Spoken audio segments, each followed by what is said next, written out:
Hello everyone and welcome to this reading. So I'm being called right now by heaven and God to create this video. And this is going to be a video about the angels. I'm going to talk a bit about the angels. I'm also going to talk a bit about the Ten Commandments and anything else they want me to pass on to you. So thank you for being here, and if you are new to the channel, welcome, subscribe, join our family because we're here for you every day. So I'm being called to do this video. And, right now I'm going through some ascension symptoms myself, so I'm not feeling 100% on top of the world, but the angels are still guiding me to do it today. So I hope this resonates with you. Take what resonates, leave what doesn't. Everyone has different belief systems, but this is my calling to pass these messages on to you. And I really feel it will help as we move forward in this journey.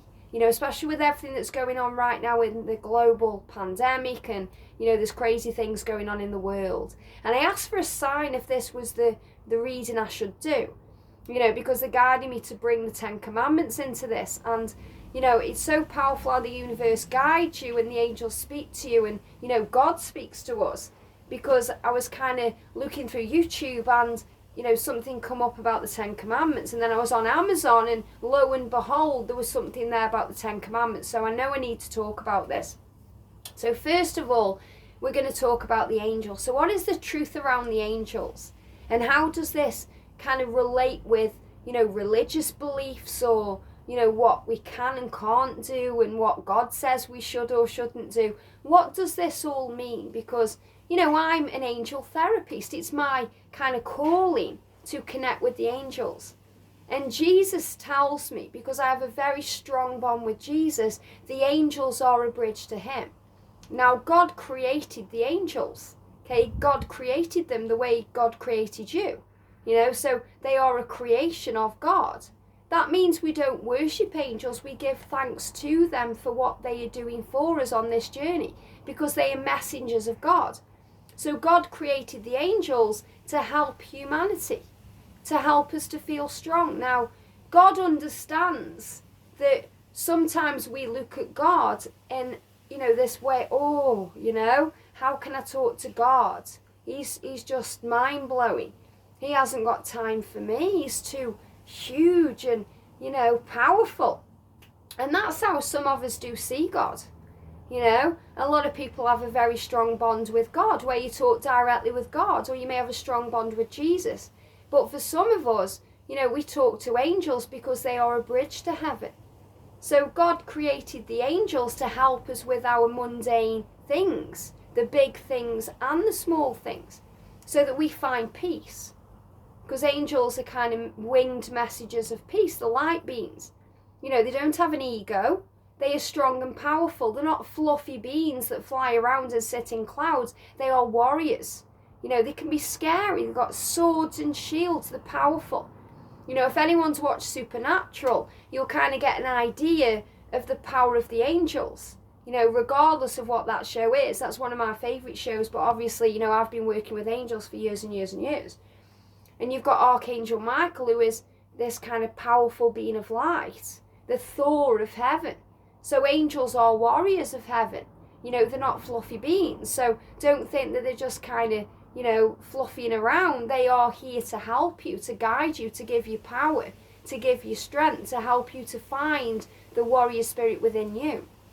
And we don't worship angels. Even when we say thank you, angels, we are giving thanks to them for what they do. All glory goes to God. We don't worship angels. Even when we have little angels in our home, trinkets or little statues of angels, we're not worshipping angels. In my opinion, and what the angels show to me and what I receive from heaven, that's not idolatry. Because you've got a little picture of an angel or a little kind of statue of an angel in your house. Okay? You have flowers in your home. You have plants in your home. You have all kinds of things in your home. You don't worship them. So why would it be that you worship angels? Because you have a little angel trinket or statue in your home. It's all about perception. It's all about how you see something. If you're worshipping that statue, then obviously that's idolatry. But if you're seeing it as something that brings you peace, and brings you strength and hope. What's wrong with that? Having flowers in the house helps you to feel connected with nature, but you don't worship the flowers, you see. So it's all how we perceive our reality. All glory to God. You know, whenever people say to me, oh, why do you worship angels? I don't worship angels. I give thanks to them for their help with a situation or for what they do. But all paths lead to God, because they are a bridge to Jesus, and Jesus is a bridge to God. So they are a bridge to where we're meant to be. And this is because, you know, sometimes, and not necessarily now, but in the past, I thought, wow, you know, God is too huge and big and powerful to talk to me. And that's not true at all. You know, we receive signs in whatever way we receive them, from whomever we receive them from, whoever we allow ourselves to connect with. So it's about trusting the journey and having faith. And also, angels are created by God. You know, they are not human beings who have walked the earth. You know, we have ascended masters who've, you know, kind of ascended to heaven, who watch over us, like Mother Mary, Mary Magdalene. You know, you could say Jesus, an ascended master. It depends how you see Jesus, you know. But they are people who've walked the earth. You're human beings, you know, your loved ones, your family, your friends, you know, anyone you've kind of encountered on your journey who's been in a physical body and who was passed over to the other side. They may seem like your guardian angel because they're watching over you, but they are not an angel. They are spirit, they are soul, they are, you know, a transformed being. You know, they are a light being. So your loved ones in heaven watch over you, but they are not angels, even if they seem to be angels. We all have a guardian angel, and our guardian angel has a mission, a purpose given to them by God to watch over our journey. And we all have an individual guardian angel, sometimes two, sometimes three I've seen, but mainly two guardian angels who watch over our journey. One guardian angel who is with us, well, both guardian angels are with us anyway, but one guardian angel is kind of with us from the moment we're born, all throughout our lifetime.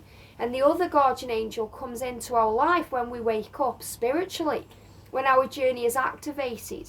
You know, my guardian angel Hope has always been with me, but Sunshine came to me when I started waking up spiritually and understanding what my spiritual purpose is and my psychic journey.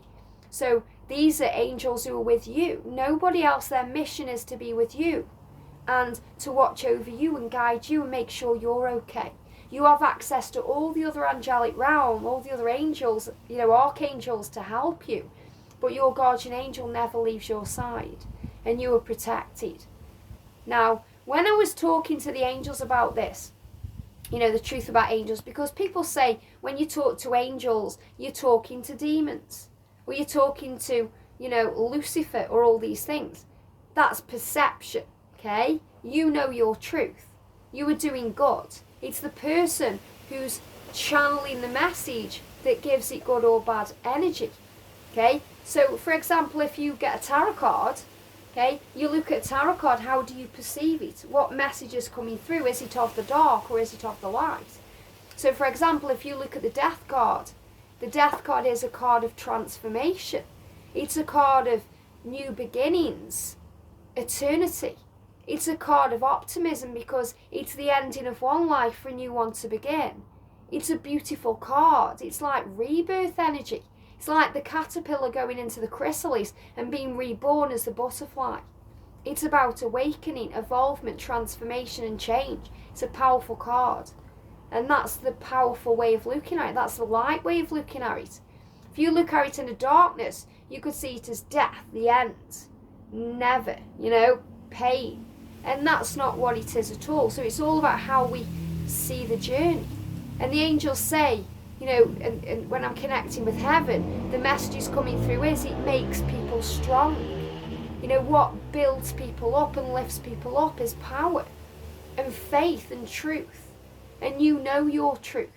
So if people are saying to you what you're doing is wrong, you have to go and hear, because all the answers are in your heart, and you know if something feels right to you or if something feels wrong to you by the way you feel, by what's going on inside your gut instinct.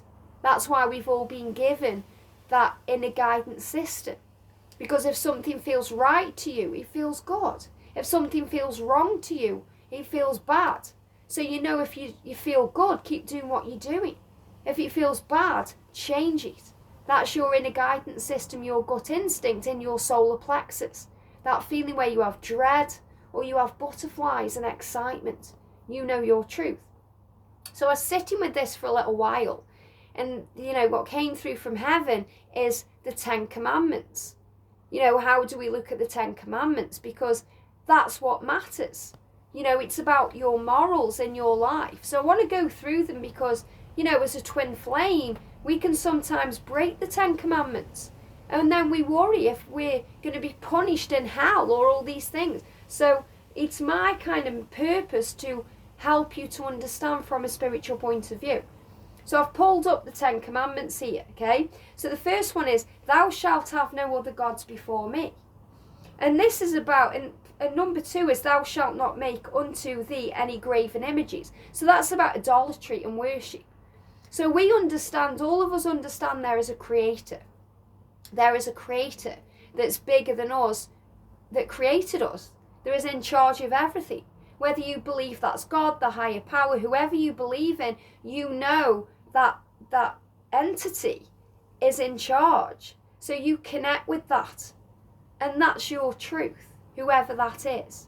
Now, you don't look at other people. It's like, you don't think celebrities are gods or worship them.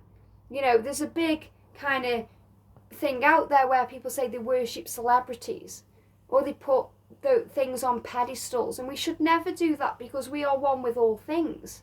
We are connected. We're all brothers and sisters on this planet. Nobody is better than anybody, especially people who sing songs or earn more money. We're all one. We're all learning. We're all growing. So never put anyone on a pedestal because we're all the same. We're just at different stages of our journey and our learning and the way we are spiritually. And we have to understand that in the matrix, we're all waking up at different times, in different stages. And you know that God is your source, and you know that whatever happens, you will be provided for. So God is your source. And that's really commandment 1, God is your source, knowing that, God is the creator, that God is watching over you. And thou shalt not make unto any graven images means idolatry. And it's how you see it. So you could have a picture of a celebrity in your house, maybe your favourite singer or someone, but you're not worshipping that person. You are appreciating them for what they do. Same if you have a picture of an angel or angel wings or even crystals. You're not worshipping the crystal. You're giving thanks for what it does for you. You're giving thanks for what it does. Thank you, angels. Or you're saying thank you to that singer for creating that beautiful song. You're appreciating what God has created. So you understand that everything in the world and everything of the world and not of the world, God has created. So how can you be worshipping those things when you're really giving thanks to God for everything by appreciating what God has given to us? And that's really the message coming through there. Okay, so don't worry about having things in the home. It's the same with cards too. Okay, it's an item, it's how you view it. Do you see it as divination? Or do you see it as something that's helping the world? Okay, regardless of what's written in a book. Okay, you have to focus on your truth. If it feels bad to you, don't do it. If you pick up some tarot cards, I've got some cards here, okay? If you pick up some cards or some oracle cards and it doesn't feel right to you to use them, or it feels off or wrong, don't use them. If it feels right, if you're doing the good, like God's work or healing, or you're working from your higher self and from a place of love and light with them, then do it. By the way you feel. So the 10 Commandments is really about your inner guidance system. Does it feel good to you? Does it feel bad to you? Do you feel you're doing something wrong, or do you feel you're doing something right? You have to trust in that, okay? And then we've got number 3, thou shalt not take the name of the Lord thy God in vain. And that's kind of when we shout, and we say, oh my God, is that being disrespectful to God? People shout Jesus. What you have to understand is, if someone says, give, Jesus, they're actually shouting to bring Jesus into the life. It's perception. If you say, oh my God, do you see that as a bad thing? Is it giving you strength in that moment because you're calling on God's name? You have to see it in a different viewpoint. You're calling on God. You don't call anyone else's name. If you say, oh my God, or oh my gosh, or oh my goodness, or whatever you say, when we start realising what we're doing, and our thoughts have power, and our words have power too, we may speak differently. But if you just kind of make a mistake and you say, oh my God, that's kind of you understanding from a godly point of view what's happening or what needs to change, or, you're also asking for heaven's assistance. So see it differently here, understand that you are safe, that you are powerful. Now for me, if I see someone disrespecting Jesus, or disrespecting God, or disrespecting angels, that doesn't feel good to me. And I've done it where I've said, like things that disrespect Jesus to me are silly pictures of him with silly sayings. That's disrespectful in my opinion, from my beliefs. So you have to see what resonates with you. Okay, because to me, saying, oh my God, is not disrespectful to God, but making an image of him where it's disrespectful is. So it's about weighing up the truth, okay? What's your truth? By the way you feel. And it's like if anyone disrespects your family, you get defensive. It's the same feeling, because God is your family. So it's how you feel. The angels are my family. I said on a video not long ago, I said if I had to choose between my twin flame and my connection with the Creator, I would always choose my connection with the Creator. As harsh as that seems, because that's what gives me strength. That's what's continued me. I've been through many, many things in my life where without God and the angels, I wouldn't be in now. And without the love from Jesus, I wouldn't be in now. That's what gives you strength. You find that within you, okay? And the wind is blowing. And I feel that's a kind of, Jesus and God speaking to me right now. And the dog barking is also a reminder that you never lose your twin. No matter what, you never lose your twin flame, okay? It's not like that would happen. But that's just me saying that's my power of my faith and my connection with heaven. So I hope that clears up commandment 4, I think it is. So next one we've got is, connection 3 that is. 4, remember the Sabbath day. Now, the Sabbath day, it gets confusing, okay? Because people think it's Saturday, it's Sunday, which is it? The angels say a day of rest. Okay, now, automatically for me, I usually try and have a Saturday free. And, in Jewish law, it's a Saturday. Whereas in Western law, or Western culture, it's always seen as Sunday. Sunday is the Sabbath day. That's the day people go to church and worship and do these things. You know your truth. The angels say the Sabbath day is a day off. You can't work 7 days a week. Okay, you just can't do it. I do a daily channel, but I do make sure I give myself a day off a week. So this is about realising that we have to have a day off. We have to have a day free. That's the Sabbath day. And this is the messages coming through directly here. Again, take what resonates, leave what doesn't. Okay, this is what I'm being guided to share with you to put you at ease. So you don't think you're doing anything wrong if you're working on a Sunday or you're working on a Saturday. If you have a day of rest, because in the Bible, God created the heavens and the earth and then he had a day of rest. And that's what you do. You go out to work, you're working hard, you're working on your twin flame journey, you're working on your mission, your career, your life. Have a day off. So it's like the angels saying, we all need a day off at some point. And that's honouring yourself and honouring God. Because God created you to enjoy life as much as to, work at life, if that makes sense. 5, honour thy father and thy mother. Well, your father and mother, regardless of the relationship you share, gave you life. Okay? God gave you life, but you were given a life through, the sperm and the egg, and, the kind of, you were created in the womb, and you were, you came out of a birth canal. So you were given human life through, human beings too. So we have to honour, our Father in heaven, but also our kind of physical family. And whether that's the family who gave birth to you or the family who brought you up, you know your truth. And this is about honouring them the way they honoured you, because they brought you into the life. You were a baby, you were vulnerable. You were given what you needed to have. You manifested that too, because you are source energy, but you were given things. And a good way of looking at this is, think about all the times in your life that you were provided for without having to ask it. And I've got fear coming up here, so I know that not everyone is going to have a happy childhood or have a happy, kind of early years, but we learn and grow from everything. And everything is ordained by God. Everything is happening for a reason, to make us who we are, regardless of what we go through in childhood or the situation. We all go through things in childhood. Personally for me, I went through alcoholism with my parents. So we all go through something. Nobody's life is easy. And if you think someone else's life is easy, it's because you're not living that life. Everyone's journey is hard because it's our journey, So think about all the things that you were given. That may be that you had a roof over your head, clothes to wear, food to eat.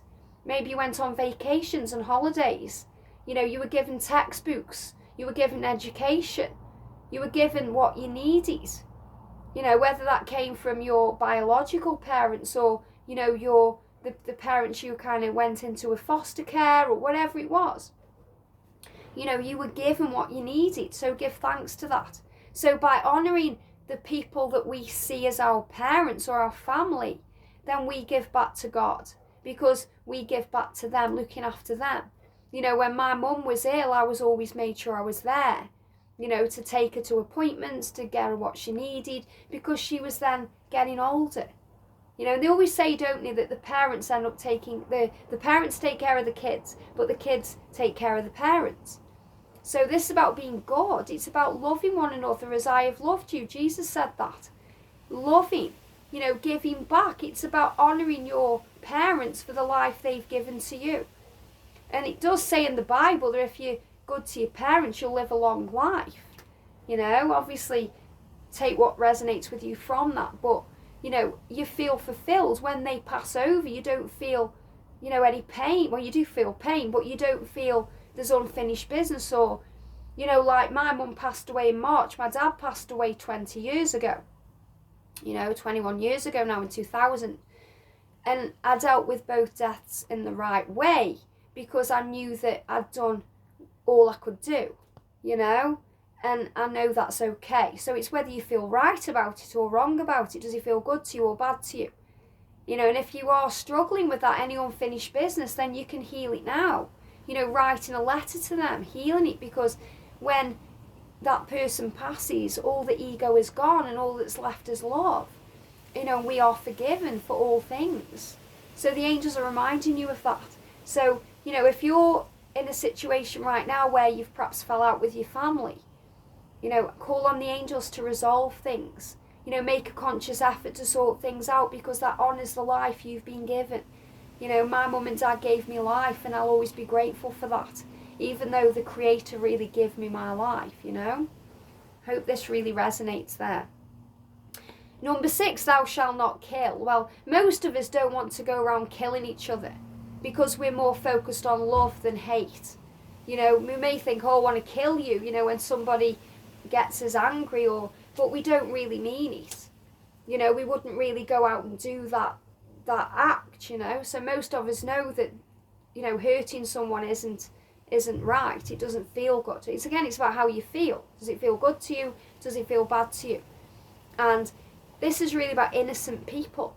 It's not right. It's not, the right thing to do to go and hurt an innocent person. But for example, if someone's coming at you, if someone's hurting you, if someone's kind of, if someone trying to come in then, okay? I think that was a wasp then. Wasps are connected with anger, very powerful.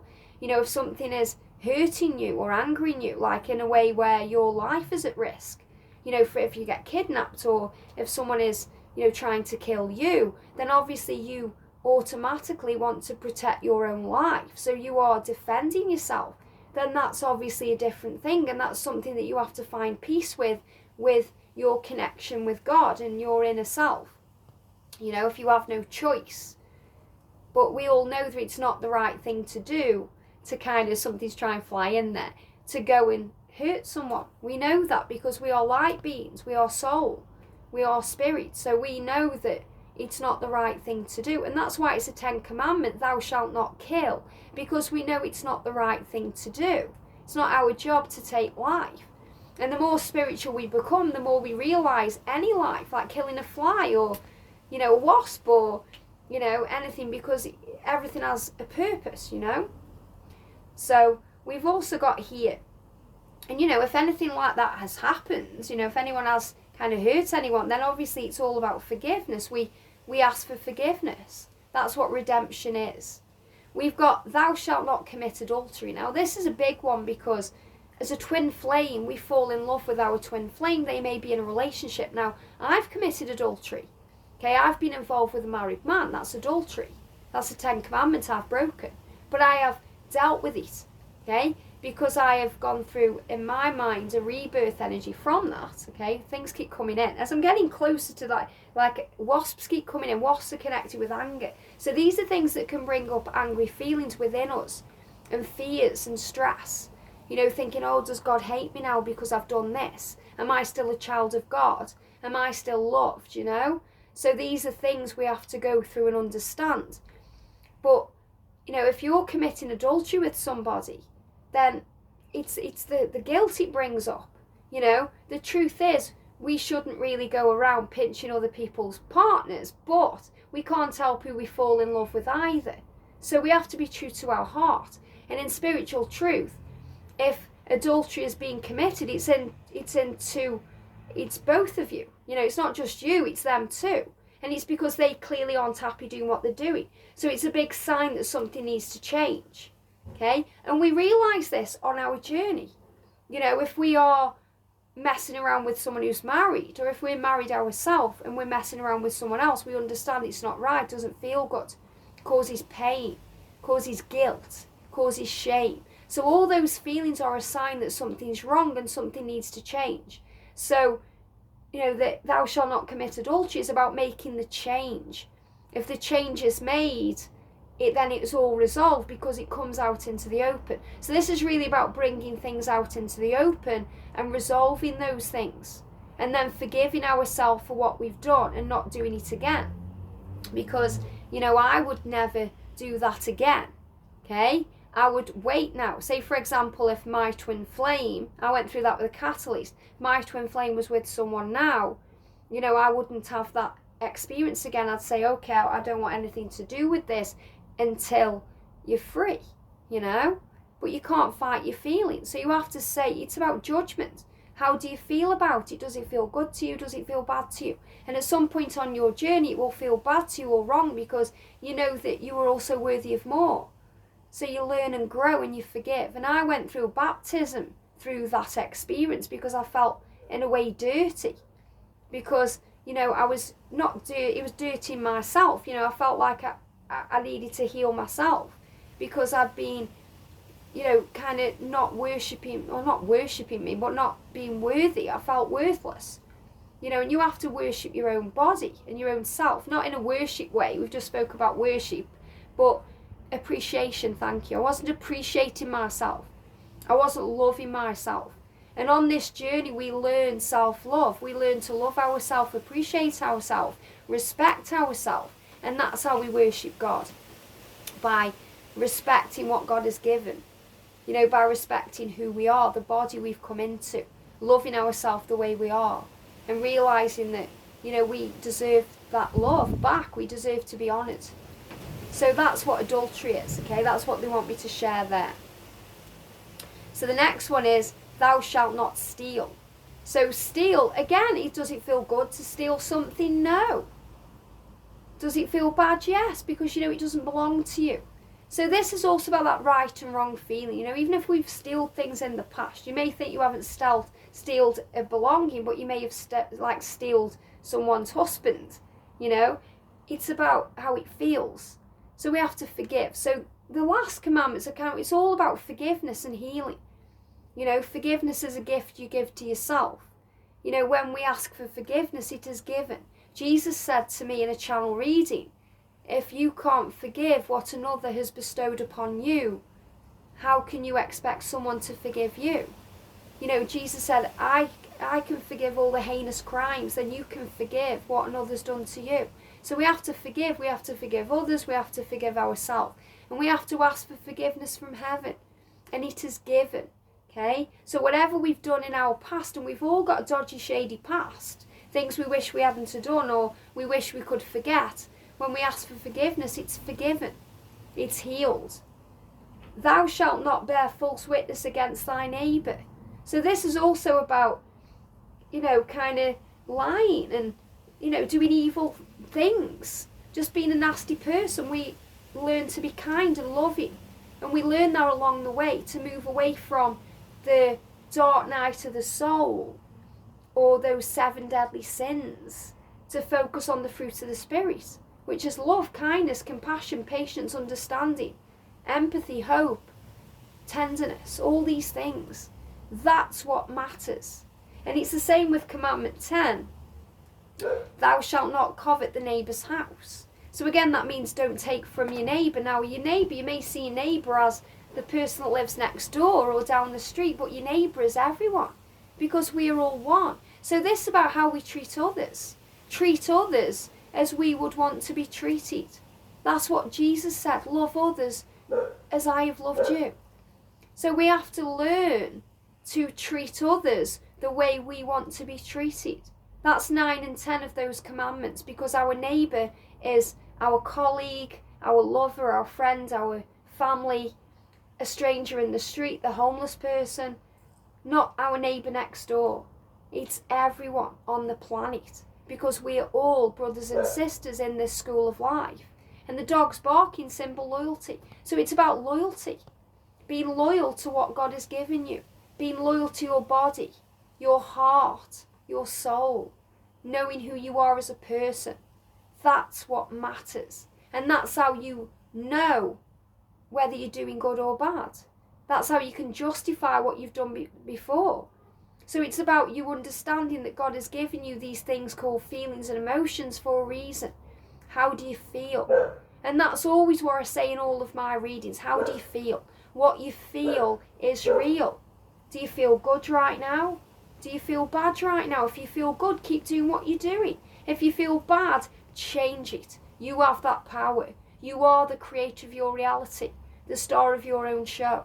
God has given you a mission, and you're here to work out what that mission is. So don't worry. You are surrounded by angels. God has created them for you, to assist you, to help you, to guide you. So don't feel bad if you're giving thanks to angels. All glories to God. God is the creator of everything. Because we're appreciating everything in God's garden, doesn't mean we're worshipping it. We know the difference. And that's where the power is. So you know if you are, in a way, committing a crime because of the way it feels. But if it feels good to you and it feels right to you, you know your truth, and that's your power. I hope this helps. Have a great day, and I'll see you soon.